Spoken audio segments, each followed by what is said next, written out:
दोस्तों, आप सबका स्वागत है आपके अपने YouTube चैनल फिल्मी रिएक्शन में। तो कैसे आप सब, उम्मीद है आप लोग अच्छे होंगे। मैं बिल्कुल अच्छी हूँ आप लोगों की दुआ से। तो दोस्तों, आज जिस वीडियो का मैं रिएक्शन लेके आई हूँ वो है दिनेश लाल यादव एंड अमरपाली दुबे का न्यू सॉन्ग, और सॉन्ग का नाम है मरून कलर साड़िया।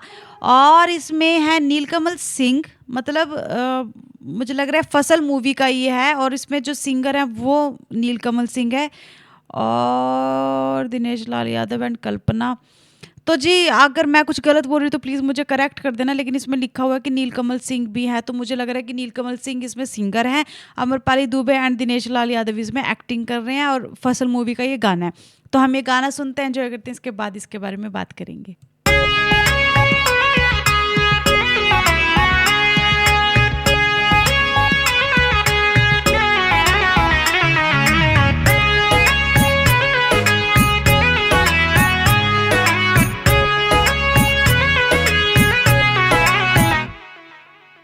तनी मीठी मीठी मुस्की तुम्हारा तारा, टुक टुक ऐसे काहे निहार तारा। देख तनी मीठी मीठी मुस्की तुम्हारा तारा, टुक टुक ऐसे काहे निहार तारा। काथी चले तोरा मन में सांवरिया, हटे हटावा लेना हटे ना जारिया हो जन्मा रे मन करे कहसली भरिया कवारिया हो जन्मा रे जान हो मरून कलर साड़िया।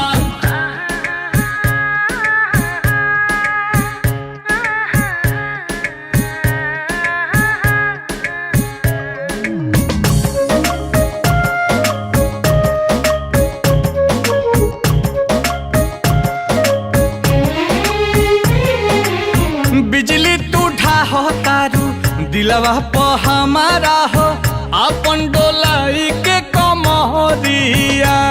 हवने ना तोहर लुटेरा निरखेला कमर के घेरा, उठे अजब गजब के नासा जनी ऐसे मतिया फेरा। सच हाँ के करेला मस्करिया हो, लागल बा फाल पिको लहरे झलरिया हो जन्मा रे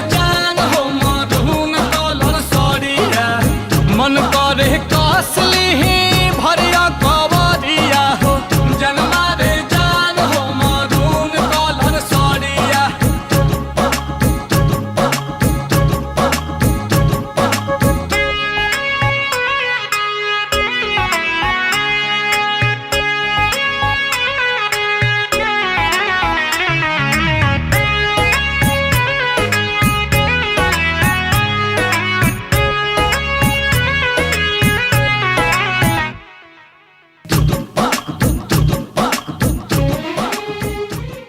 हटे हटावा लेना हटे ना जारिया हो जन्मा रे जान हो मरून कलर साड़िया।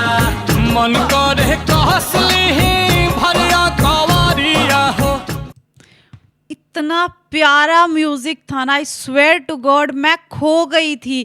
और दिनेश लाल यादव अमरपाली दुबे साथ में इतने प्यारे लग रहे थे। और महरूम साड़ी हर लड़की का फेवरेट कलर है, महरूम शादी के बाद। शादी से पहले तो आई डोंट नो, लेकिन शादी के बाद मेरा भी फेवरेट हो गया मरून कलर। बहुत प्यारी लगती हैं लड़कियां, बहुत प्यारी लगती हैं मरून कलर में, स्वेयर टू गॉड। और बहुत ही सूदिंग सा गाना था, बहुत प्यारा सा, रिलैक्स, इतना करारा था ना ये गाना, सच्ची बहुत मज़ा आ रहा था। बहुत ही प्यारी लिरिक्स थी, बहुत प्यारा म्यूज़िक था, बहुत ज़्यादा रिलैक्स फील हो रहा था। जिसको बोलते हैं ना कि गाना सुनो आपको रिलैक्स फील होगा, ये वो वाला गाना था, बहुत प्यारा लग रहा था। आप लोग प्लीज़ आंख बंद करके सुने, बहुत अच्छा लगेगा आपको ये गाना।